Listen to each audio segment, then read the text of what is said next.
Hello all, ഏവർക്കും PSC tips and ട്രിക്സിന്റെ പുതിയൊരു ക്ലാസ്സിലേക്ക് സ്വാഗതം. ഇന്ന് നമ്മുടെ എന്നത്തെയും പോലെ സൺഡേസിലെ കറണ്ട് അഫയേഴ്സ് സെഷനാണ്. ബാക്കിയുള്ള ക്ലാസ്സുകൾ NCERT ക്ലാസ്സുകളും അതുപോലെ നമ്മുടെ ലൈവുകളും ഒക്കെ കൃത്യമായിട്ട് കാണുന്നുണ്ടല്ലോ അല്ലേ? അപ്പോൾ ക്ലാസ്സിനെ കുറിച്ചുള്ള അഭിപ്രായങ്ങളും മറ്റും നിങ്ങൾ കമൻറ്റ് സെഷനിൽ അറിയിക്കുക. അതുപോലെ തന്നെ കൃത്യമായിട്ട് ക്ലാസ് മിസ്സാവാതെ കാണാനായി ശ്രമിക്കുക. നമ്മളിപ്പോൾ ആപ്പ് ലോഞ്ച് ചെയ്തിട്ടുണ്ട്. പരമാവധി ആളുകൾക്ക് ഉപകാരപ്രദമാകുന്ന രീതിയിൽ തന്നെയാണ് നമ്മൾ ചെയ്തിട്ടുള്ളത്. എല്ലാവരും അത് പരമാവധി പ്രയോജനപ്പെടുത്താനായിട്ടും കൂടെ ശ്രദ്ധിക്കുക കേട്ടോ. അപ്പോൾ നമ്മുടെ ടെലിഗ്രാം ചാനലിൽ ജോയിൻ ചെയ്തിട്ടില്ലാത്തവർ എത്രയും പെട്ടെന്ന് ജോയിൻ ആവാനായിട്ടും ശ്രദ്ധിക്കുക കേട്ടോ. നമുക്ക് ഇന്നത്തെ കറണ്ട് അഫയേഴ്സ് ക്ലാസ്സിലേക്ക് കടക്കാം. ഒന്നാമത്തെ ചോദ്യം, ദാരിദ്ര്യരേഖയ്ക്ക് താഴെയുള്ള 60 വയസ്സ് കഴിഞ്ഞവർക്ക് കൃത്രിമ ദന്തനിര വയ്ക്കുന്ന ധനസഹായ പദ്ധതി. ദാരിദ്ര്യരേഖയ്ക്ക് താഴെയുള്ള 60 വയസ്സ് കഴിഞ്ഞവർക്കുള്ള കൃത്രിമ ദന്തനിര വെക്കുന്നതിനുള്ള ധനസഹായ പദ്ധതിയാണ് മന്ദഹാസം പദ്ധതി എന്ന് പറയുന്നത്. മന്ദഹാസം പദ്ധതി ഇത് സാമൂഹിക സുരക്ഷാ മിഷന്റെ വയോജനക്ഷേമ പദ്ധതിയിൽ ഉൾപ്പെടുന്നതാണ്. പദ്ധതികൾ പഠിച്ചപ്പോൾ നമ്മൾ പഠിച്ചിട്ടുള്ളതാണ്. ദാരിദ്ര്യരേഖയ്ക്ക് താഴെയുള്ള 60 വയസ്സ് കഴിഞ്ഞവർക്ക് കൃത്രിമ ദന്തനിര വെച്ച് നൽകുന്ന പദ്ധതി, അതിനുള്ള ധനസഹായ പദ്ധതിയാണ് സാമൂഹ്യ സുരക്ഷാ മിഷന്റെ വയോജനക്ഷേമ പദ്ധതിയായ മന്ദഹാസം പദ്ധതി.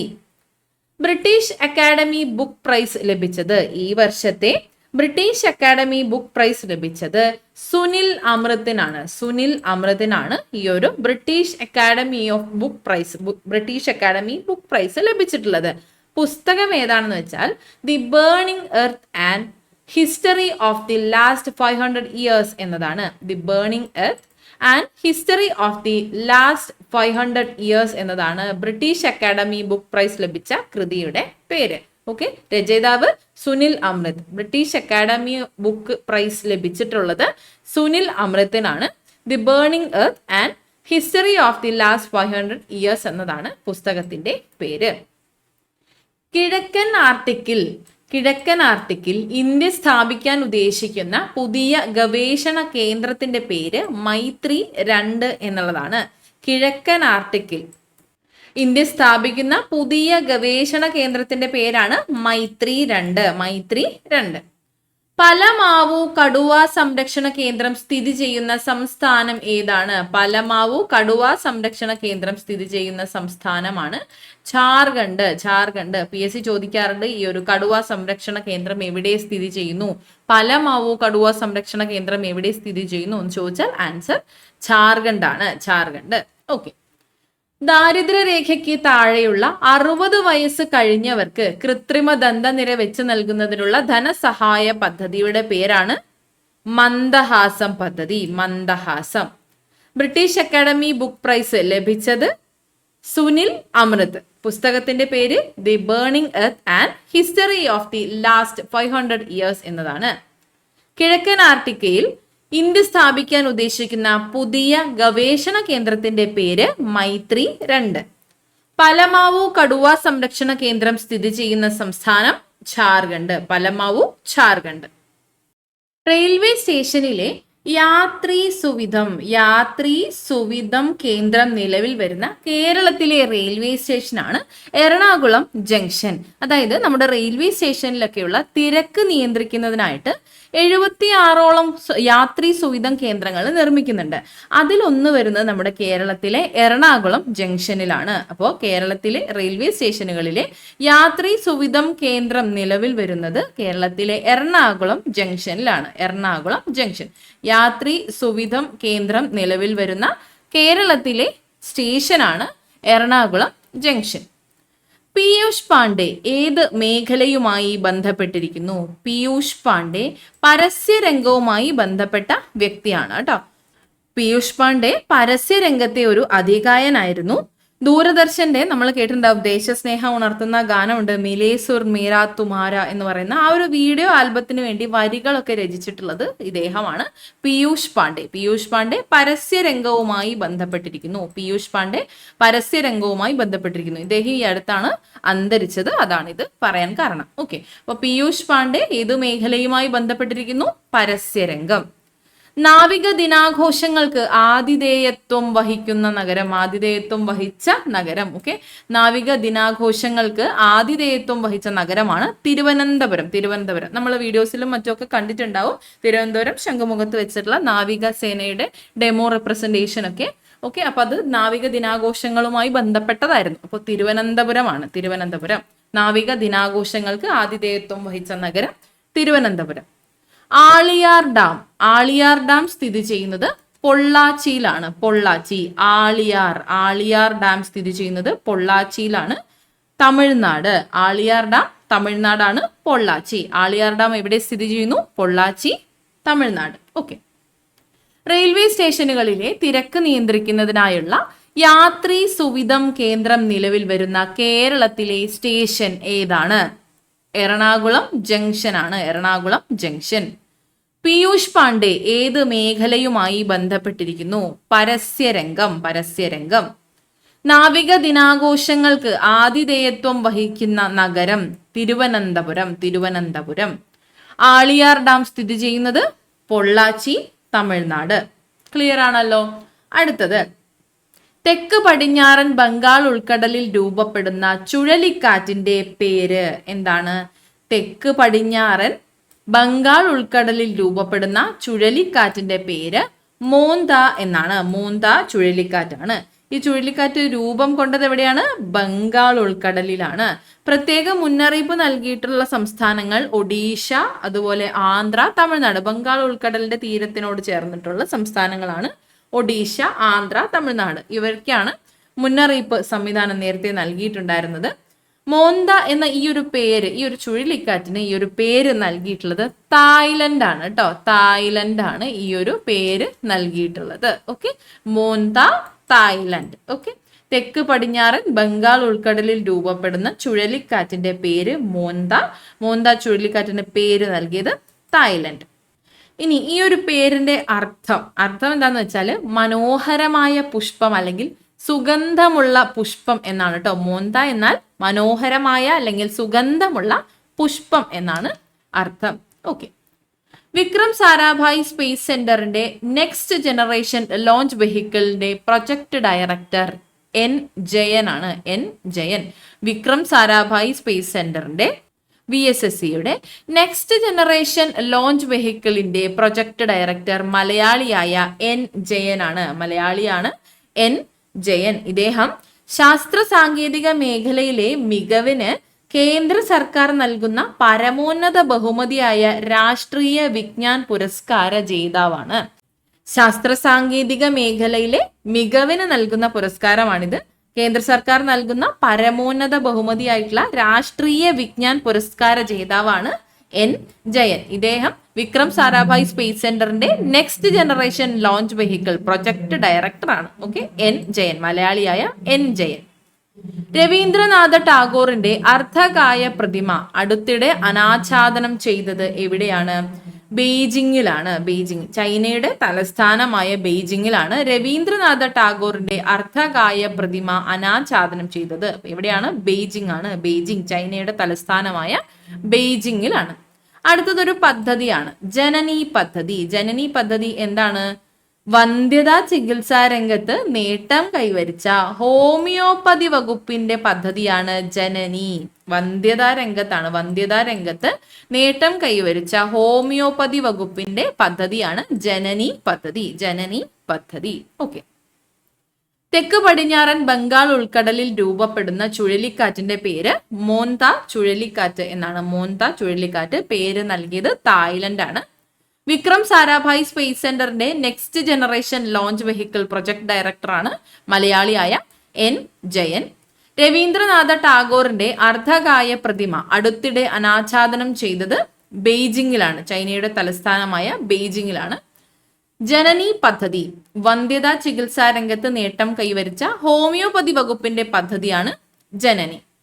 അടുത്തത്, ക്വാണ്ടം കമ്പ്യൂട്ടിങ്ങിനെ അടിസ്ഥാനമാക്കി ഗൂഗിൾ നിർമ്മിച്ച പ്രൊസസർ ചിപ്പിന്റെ പേര് എന്താണ്? ക്വാണ്ടം കമ്പ്യൂട്ടിങ്ങിനെ അടിസ്ഥാനമാക്കി ഗൂഗിൾ നിർമ്മിച്ച പ്രൊസസർ ചിപ്പാണ് വില്ലോ ചിപ്പ്. വില്ലോ. ഈ ഒരു ചിപ്പിനെ പറ്റി ഗൂഗിൾ അഭിപ്രായപ്പെട്ടത് ഇതിനു മുന്നിൽ ലോകത്തിലെ ഏറ്റവും വേഗമേറിയ സൂപ്പർ കമ്പ്യൂട്ടറുകൾ പോലും നിഷ്പ്രഭമാണ് എന്നാണ്. ഇക്കൊല്ലം ആദ്യം അവതരിപ്പിച്ച തങ്ങളുടെ വില്ലോ ക്വാണ്ടം ചിപ്പ് ചരിത്ര പ്രധാനമായ ക്വാണ്ടം നേട്ടങ്ങൾ സ്വന്തമാക്കി എന്നാണ് ഗൂഗിൾ അഭിപ്രായപ്പെട്ടത് കേട്ടോ.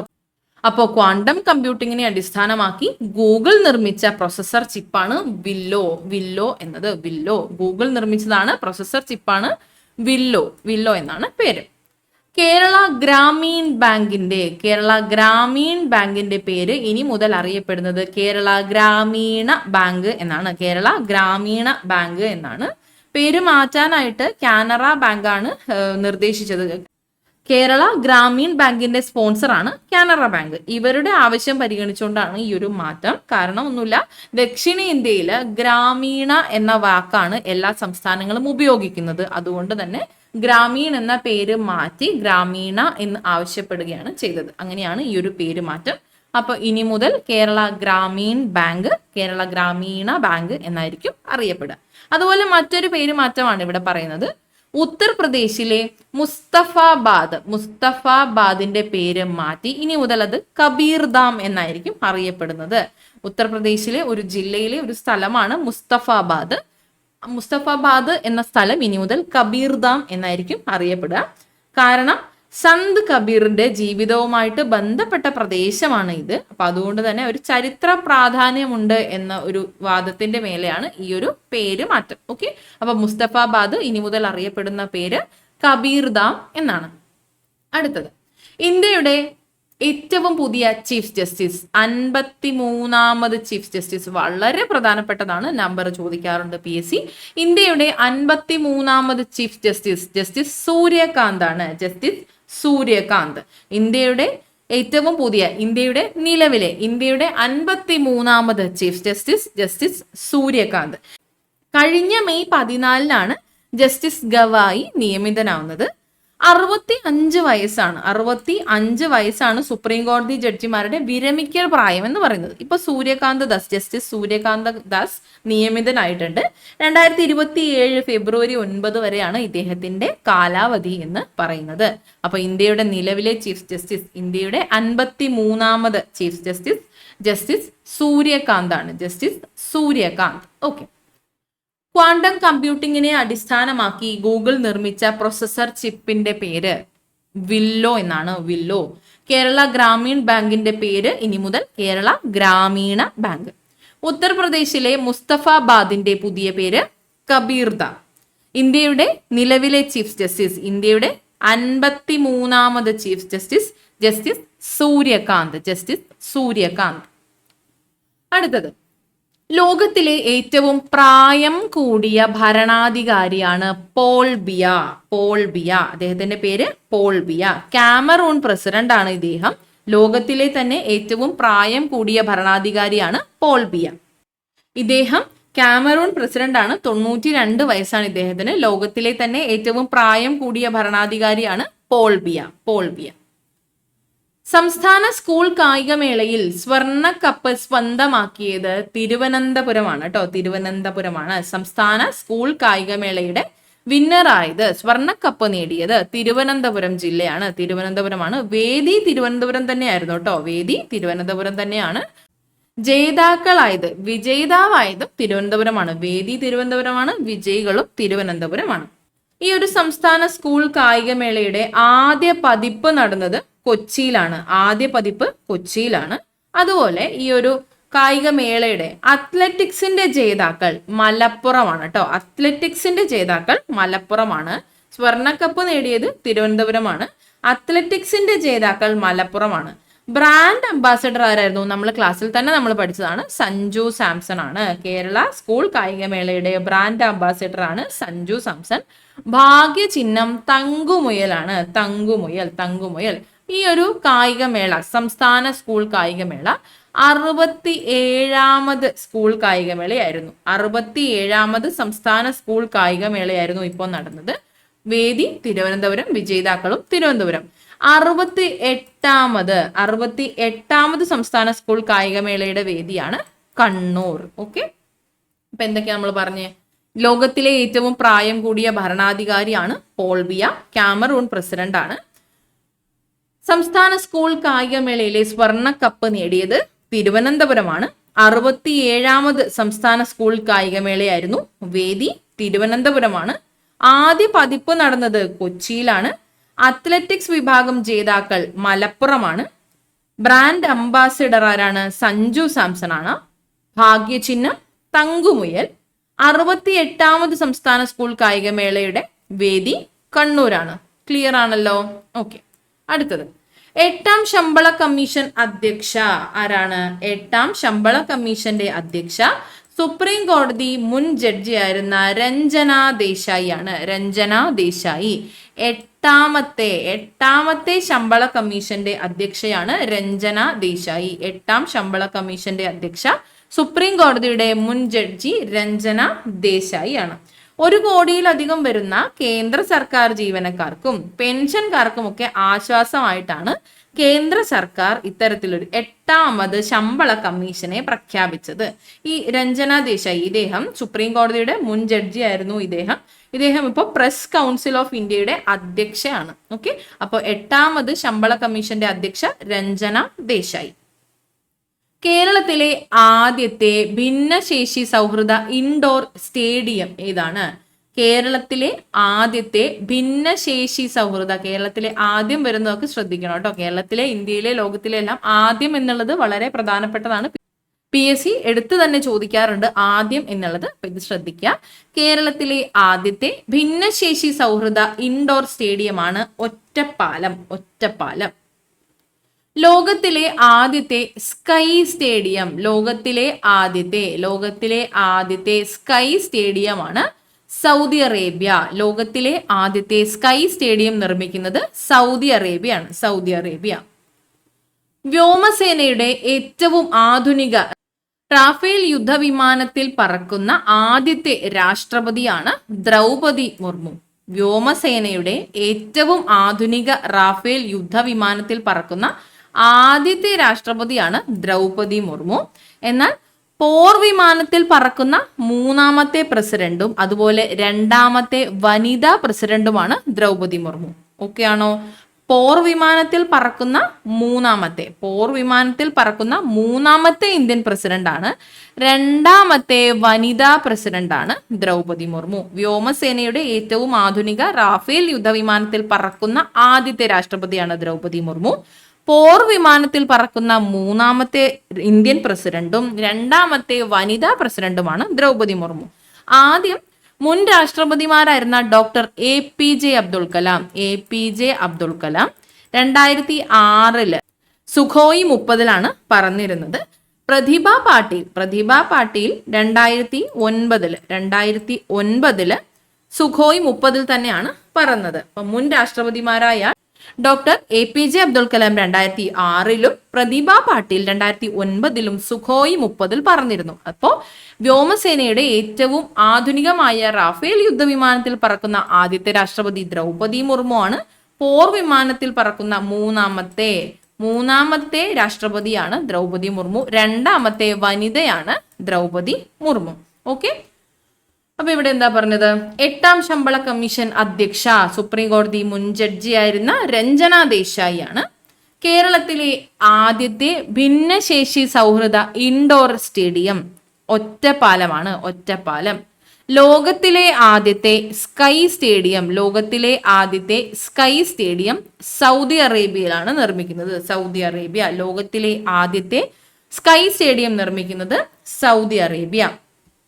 വ്യോമസേനയുടെ ഏറ്റവും ആധുനിക റാഫേൽ യുദ്ധവിമാനത്തിൽ പറക്കുന്ന രാഷ്ട്രപതിയാണ് ദ്രൗപദി മുർമു.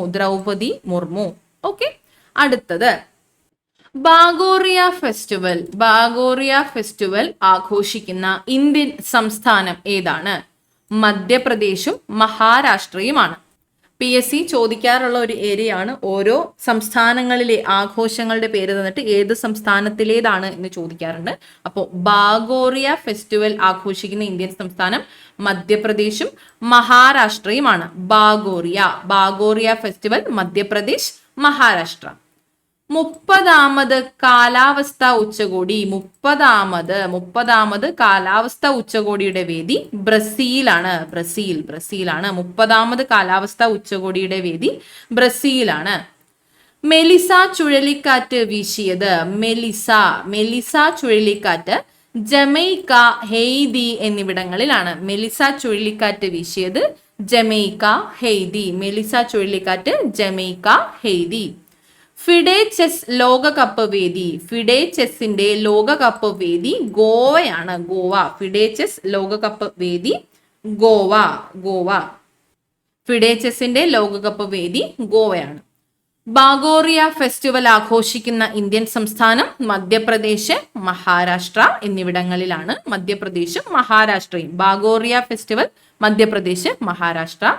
30ാമത് കാലാവസ്ഥാ ഉച്ചകോടി. 30ാമത് കാലാവസ്ഥാ ഉച്ചകോടിയുടെ വേദി ബ്രസീലാണ്. ബ്രസീൽ. മെലിസ ചുഴലിക്കാറ്റ് വീശിയത് ജമൈക്ക, ഹെയ്തി. ഫിഡെ ചെസ് ലോകകപ്പിന്റെ വേദി ഗോവ. ഫിഡെ ചെസ് ലോകകപ്പ് വേദി ഗോവ. ആശാ വർക്കർമാരുടെ പ്രതിമാസ ഓണറേറിയം തുക 8,000 രൂപയാണ്. 7,000 രൂപയിൽ നിന്ന് 8,000 രൂപയാക്കി വർദ്ധിപ്പിച്ചു എന്നുള്ളതാണ് ഇവിടെ. എന്നാൽ 21,000 രൂപയാക്കി വർദ്ധിപ്പിക്കണം എന്നാവശ്യപ്പെട്ടാണ് ഈ അടുത്തിടെ ആശാ വർക്കർമാരൊക്കെ സമരം ചെയ്തത്. അപ്പൊ അതേ തുടർന്നാണ് ഈ ഒരു ചോദ്യം വന്നത്. ആശാ വർക്കർമാരുടെ പ്രതിമാസ ഓണറേറിയം തുക നിലവിൽ ഇപ്പോൾ 8,000 രൂപയാണ്. അപ്പൊ ഇത് ആശാ വർക്കർമാർ എന്നത് PSCയുടെ ഒരു ഫേവറേറ്റ് ഏരിയ ആണ്. അപ്പൊ അതൊന്ന് നോട്ട് ചെയ്ത് പഠിക്കണം. ഈ ഒരു തുക മാത്രമല്ല ഡീറ്റെയിൽസും പഠിക്കണം കേട്ടോ. ആശാ വർക്കർമാരുടെ പ്രതിമാസ ഓണറേറിയം തുക 8,000 രൂപയാണ്. അബദാനി കൊമ്പൻ തവള നമ്മൾ PSCയിൽ തന്നെ ധാരാളമായി കാണാറുണ്ട്. പശ്ചിമഘട്ടത്തിൽ നിന്നും കണ്ടെത്തിയ അല്ലെങ്കിൽ മറ്റെവിടെയെങ്കിലും നിന്ന് കണ്ടെത്തിയിട്ടുള്ള പുതിയ ഇനം തുമ്പി, ചിത്രശലഭം, തവള എന്നിവയുടെയൊക്കെ പേര് കണ്ടെത്തിയത് ആര്, അവയുടെ പ്രത്യേകത രീതിയിലൊക്കെ ചോദ്യങ്ങൾ കാണാറുണ്ട് അല്ലെ. അപ്പോ അബദാനി കൊമ്പൻ തവള കണ്ടെത്തിയത് അരുണാചൽ പ്രദേശിൽ നിന്നാണ്. ഡോക്ടർ ബിജുവും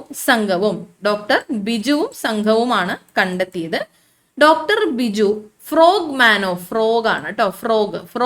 ഓഫ് ഇന്ത്യ എന്നറിയപ്പെടുന്നത് ഡോക്ടർ HD ബിജു ആണ്. ഫ്രോഗ് മാൻ ഓഫ് ഇന്ത്യ എന്നറിയപ്പെടുന്നത് ഡോക്ടർ HD ബിജു ആണ്. അപ്പൊ ഈ ഒരു അബദാനി കൊമ്പൻ തവള ഇത് കടിക്കുകയും നിലവിളിക്കുകയും ഭീഷണിപ്പെടുത്തുകയും ഒക്കെ ചെയ്യുന്ന ഇന്ത്യൻ തവളയാണ്.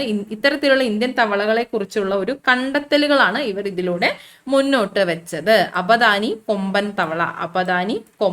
തവള കണ്ടെത്തിയത് ഡോക്ടർ ബിജുവും സംഘവുമാണ്. ഫ്രോഗ് മാൻ ഓഫ് ഇന്ത്യ, ഇവിടെ ഇതൊന്ന് നോട്ട് ചെയ്ത് വെക്കുക. ഫ്രോഗ് മാൻ ഓഫ് ഇന്ത്യ എന്നറിയപ്പെടുന്നത് ഡോക്ടർ ബിജു ആണ്. Doctor SD Biju. ലോകത്തിലെ ഏറ്റവും സുരക്ഷിതമായ രാജ്യങ്ങളുടെ പട്ടികയിൽ 1ാം സ്ഥാനത്തുള്ളത് സിംഗപ്പൂരാണ്. ലോകത്തിലെ തന്നെ ഏറ്റവും സുരക്ഷിതമായ രാജ്യങ്ങളുടെ പട്ടികയിൽ 1ാം സ്ഥാനം സിംഗപ്പൂരാണ് ലോകത്തിലെ ഏറ്റവും സുരക്ഷിതമായ രാജ്യം എന്നാണ് കണക്കുകൾ സൂചിപ്പിക്കുന്നത്. അപ്പോൾ ആശാ വർക്കർമാരുടെ പ്രതിമാസ ഓണറേറിയം തുക 8,000 രൂപയാണ്. അബദാനി കൊമ്പൻ തവള കണ്ടെത്തിയത് അരുണാചൽ പ്രദേശിൽ നിന്നും ഡോക്ടർ ബിജുവും സംഘവുമാണ്. ഫ്രോഗ് മാൻ ഓഫ് ഇന്ത്യ എന്നറിയപ്പെടുന്നത് ഡോക്ടർ ബിജു ആണ്. ഡോക്ടർ HD ബിജു ആണ്. ലോകത്തിലെ ഏറ്റവും സുരക്ഷിതമായ രാജ്യങ്ങളുടെ പട്ടികയിൽ 1ാം സ്ഥാനത്തുള്ളത് സിംഗപ്പൂരാണ്. ഓക്കെ, അപ്പൊ ഇത്രയും ചോദ്യങ്ങളാണ് ആ ഒരാഴ്ചയിൽ നമുക്ക് പഠിക്കാനായിട്ടുള്ളത്. വളരെ പ്രധാനപ്പെട്ട എല്ലാ ചോദ്യങ്ങളും തന്നെ കളക്ട് ചെയ്തിട്ടുണ്ട്. അപ്പൊ എല്ലാവർക്കും ഇത് ക്ലിയർ ആയിട്ട് മനസ്സിലായി എന്ന് വിശ്വസിക്കുന്നു. റിവൈസ് ചെയ്ത് പഠിക്കുക, നന്നായിട്ട് പഠിക്കുക. Thank you so much.